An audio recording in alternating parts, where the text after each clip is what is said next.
Organisasi Muhammadiyah didirikan oleh Kiai Haji Ahmad Dahlan di Kampung Kauman, Yogyakarta, pertanggal 18 November 1912 atau pada 8 Zulhijjah 1330 Hijriah. Kiai Haji Ahmad Dahlan dan Nyai Dahlan memiliki perhatian yang sangat besar terhadap kedudukan, peran, dan pemberdayaan perempuan. Hal ini dapat dilihat mulai dari pendirian persyarikatan memberi kesempatan dengan menganjurkan anak perempuan masuk sekolah formal dan mempersiapkan kader-kader pemimpin perempuan melalui pendidikan formal, dan gembelengan beliau dan istrinya di internat atau asrama putri yang juga adalah rumah beliau. Kaum pemimpin perempuan akan menjadi orang yang sangat membantu dan teman setia dalam melancarkan persyarikatan Muhammadiyah menuju cita-citanya.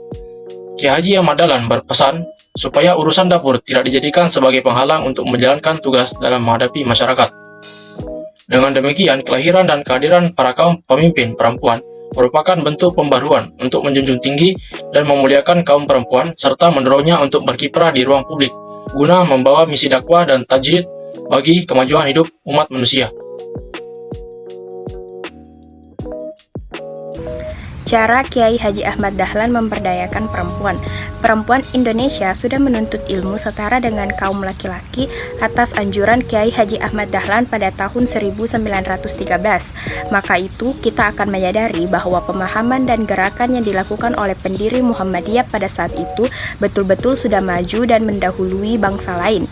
Dengan demikian, atas kehadiran dan kelahiran Aisyah merupakan bentuk pembaruan yang sangat menjunjung tinggi dan memuliakan kaum perempuan, serta mendorong untuk berkiprah di ruang publik guna untuk membawa misi dakwah dan menjunjung tinggi tajdid bagi kemajuan umat manusia. Sebagaimana telah dikemukakan sebelumnya bahwa awal berdirinya Aisyah hingga saat ini lebih menyoroti dan fokus pada persoalan yang berhubungan dengan kaum perempuan dan sekarang juga yang bermasalah dengan anak. Oleh karena itu, Ortom khusus Muhammadiyah ini memiliki strategis dan program kerja yang khusus, strategis dan visioner, yaitu perempuan dan anak. Gerakan Aisyah dari waktu ke waktu terus meningkatkan peran dan memperluas kerja dalam rangka peningkatan dan pemajuan harkat wanita dan anak-anak di Indonesia sampai saat ini. Hasil yang sangat nyata adalah wujud amal usaha yang terdiri atas ribuan taman kanak-kanak yang selanjutnya berkembang dari sekolah dasar sampai dengan tingkat perguruan tinggi, rumah sakit, balai bersalin bagi ibu dan anak, panti asuhan, rumah-rumah sosial untuk anak jalanan, anak terlantar, pantai jompo, lembaga ekonomi, dan lain sebagainya. Perempuan merupakan tulang punggung keluarga dan masyarakat yang berdiri di garda depan dalam membangun generasi bangsa yang tangguh. Pasalnya, perempuan merupakan orang yang pertama kali akan memulai, membina, dan membentuk generasi penerus bangsa tersebut. Oleh karena itu, perempuan dikatakan sebagai madrasah pertama untuk putra-putri bangsa. Kiai Haji Ahmad Dahlan memberi kesempatan besar dengan menganjurkan anak-anak perempuan dapat belajar dan berkembang melalui pendidikan formal dan mempersiapkan kader-kader pemimpin perempuan melalui pendidikan formal maupun non-formal. Kemudian melalui Muhammadiyah, beliau bersama muridnya membentuk Aisyah dan terus melakukan pemberdayaan perempuan untuk meningkatkan harkat dan martabat perempuan melalui peningkatan ilmu pengetahuan dan keterampilan berlandaskan agama. Baik, selanjutnya kesetaraan gender dalam Muhammadiyah.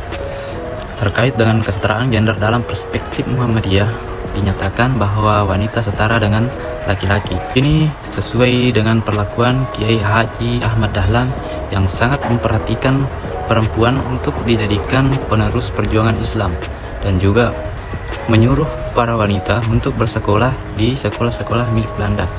Berdirinya Aisyah tak luput dari sejarah berdirinya organisasi Muhammadiyah. Sejak berdirinya Muhammadiyah, Kiai Haji Ahmad Dahlan sangat memperhatikan pembinaan kaum wanita yang berpotensial untuk berorganisasi dan memperjuangkan Islam, akhirnya dididik oleh Kiai Haji Ahmad Dahlan. Dengan tugas dan peran fungsi sederhana ini, Aisyah telah banyak memiliki amal usaha di berbagai bidang, antara lain adalah pendidikan, kewanitaan, PKK, kesehatan, dan organisasi wanita.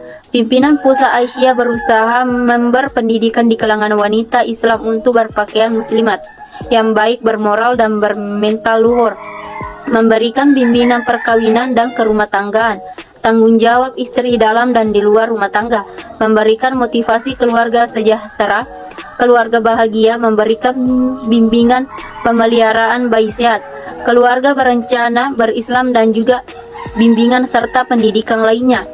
Muhammadiyah berpandangan bahwa perempuan dalam berkiprah dalam kehidupan bangsa dan negara merupakan salah satu perwujudan dan visi dan fungsi pelaksanaan dakwah amar ma'ruf nahi mungkar. Sebagian telah menjadi panggilan sejarahnya sejak zaman penggerakan hingga masa awal dan setelah kemerdekaan Indonesia. Peran dalam kehidupan bangsa dan negara tersebut diwujudkan dalam langkah-langkah strategi dan taktik serta dengan kepribadian, keyakinan dan cita-cita hidup serta hitap perjuangan sebagai acuan gerakan. Muhammadiyah berpandangan bahwa perempuan dalam berpikir dalam kehidupan berbangsa dan negara merupakan salah satu perwujudan dari misi dan fungsi melaksanakan dakwah amar ma'ruf nahi munkar, sebagaimana telah menjadi panggilan sejarahnya sejak zaman pergerakan hingga masa awal dan setelah kemerdekaan Indonesia. Peran dalam kehidupan bangsa dan negara tersebut diwujudkan dalam langkah-langkah strategis dan taktis sesuai dengan kepribadiannya, keyakinan dan cita-cita hidup serta kita perjuangannya sebagai acuan gerakan. Peran Indonesia dalam kehidupan berbangsa dan bernegara dapat dilakukan melalui dua strategi dan lapangan perjuangan. Pertama, melalui kegiatan politik yang berorientasi pada perjuangan kekuasaan, kenegaraan atau real politics dan politik praktis, sebagaimana dilakukan oleh partai-partai politik atau kekuatan-kekuatan politik formal di tingkat kelembagaan negara.